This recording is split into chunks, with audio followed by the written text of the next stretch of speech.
Hello everyone, thanks a lot for joining us for this investor presentation, a quite complete one, I must say, at this moment of the year, since we are going to be talking, of course, about H1 numbers as well as Q3 gross margin that you're expecting, but we'll also explain in far more details about our business, our positioning, our key clients, the geographies where we operate, big projects that we are happy to deliver for our clients, data and technology at Artefact, as well as our talent strategy. I think it's a very particular moment for Artefact today. We've been experiencing a very bizarre year, right, with this COVID crisis. But despite the crisis, we are showing great results, and it's really a turning point in our path to performance. We've been growing 8% in this first half year compared to last year pro forma, with, of course, a Q2 that has been a bit more complicated than last year, but Q3 is already showing traction again with 3% growth. Moreover, we've been very profitable in this first half year with 6 million euro of EBITDA in H1. That's 17% of our gross margin, coming up nearly 13% compared to last year. And even more than that, we're very confident for the rest of the year. We forecast to reach at least 15% of EBITDA during this full year, compared to 10% that was our previous guidelines. And we are very confident that Q4 will see even further growth than what we've been experiencing in Q3 for the moment.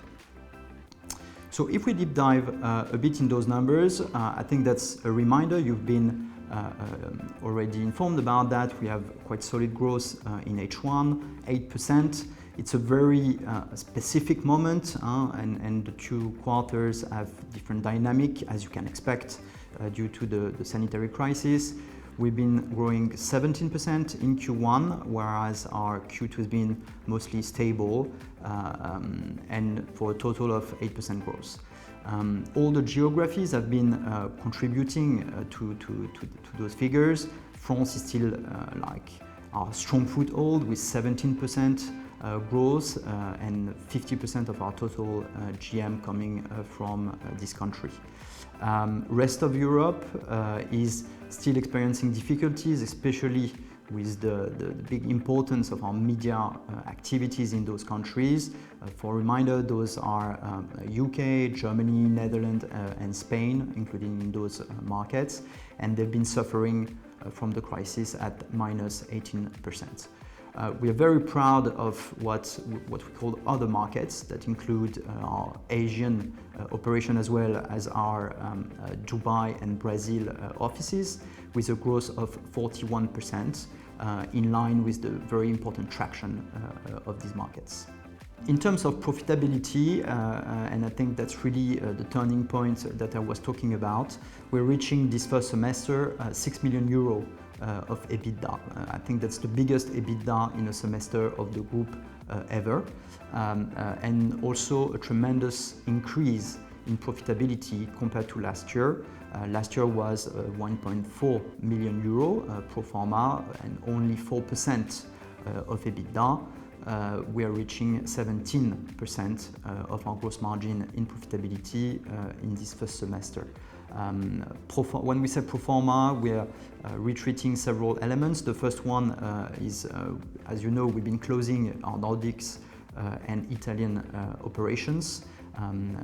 So that's the little change in geographical scope. And in EBITDA, we are also retreating non-cash elements coming from IFRS norms, especially payment in shares, as well as rental that are excluded from those figures. Quick comment on the fact that all the regions are progressing in EBITDA, with above and 10 points of gain for each of our big regions, and France being the leader of the pack, as it's always been in the past, but reaching now over 26% of profitability, which is a very high ratio, but we believe quite sustainable in the long term. The other regions are catching up, rest of Europe being profitable this semester, and other markets reaching a quite nice profitability at 13.3%. To even go into further details, I will hand over to Ayet, our CFO, to detail you the income statement and the other financial details. Hello, I am Ayet Saltani, the Group CFO of Artefact. In detail, the rising profitability is mainly driven by the gross margin growth, of course, and operational cost control. Staff expenses were stable at 25.1 million euros, representing 72% of the total gross margin, compared with 77% in the first half of 2019. The stability reflects the optimization of the workforce in support function, whereas billable team have grown over the same period. Other operating expense decreased by 2.1 million euros in the first half to 4 million euros, reflecting the end of the efforts made in the previous years to establish the brand and implement tools and processes. After impact of IFRS 2 on share-based payment, IFRS 3R on remuneration for post-combination business, and IFRS 16 on restatement of leases, the EBITDA amounts to 6.5 million euros, up 5.5 million euros. After taking into account non-recurring costs and amortization, the operating income was positive at 3.5 million euros, compared with an operating loss of 1.5 million euros in the first half of 2019.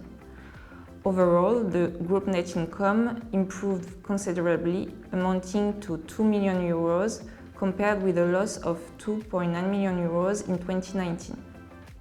To support the growth, Artefact can count on a solid financial situation, especially with the cash position at end June 20 of 18.4 million euros and a net debt of 3.5 million euros, including a state-guaranteed loan for 6 million euros.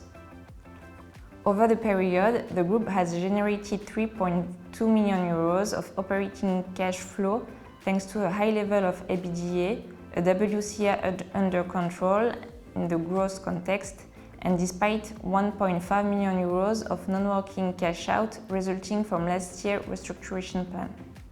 The investing cash flow for 0.9 million euros correspond to earnouts paid under 2018 Chinese acquisition, and 4.4 million euros of financing cash flow include the state-guaranteed loans in France for 6 million euros.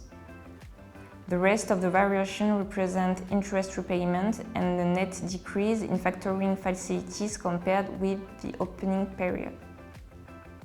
The first half opened with a growing third quarter. After a 17% increase in the first quarter and a stable second quarter, the pro forma gross margin rose 3% to 15.6 million euros in the third quarter. France is at the core of quarter's continued growth, with a third quarter increase of 26%. The rest of Europe has also improved, with a limited 10% decrease in pro forma gross margin compared with the 18% contraction for the entire first half. Other markets are down 13% due to a base effect and the loss of a customer in China in duty-free sector, which was logically impacted by air travel restrictions. But the situation does not question the momentum of these markets, which deliver a 40% increase in gross margin in the first half.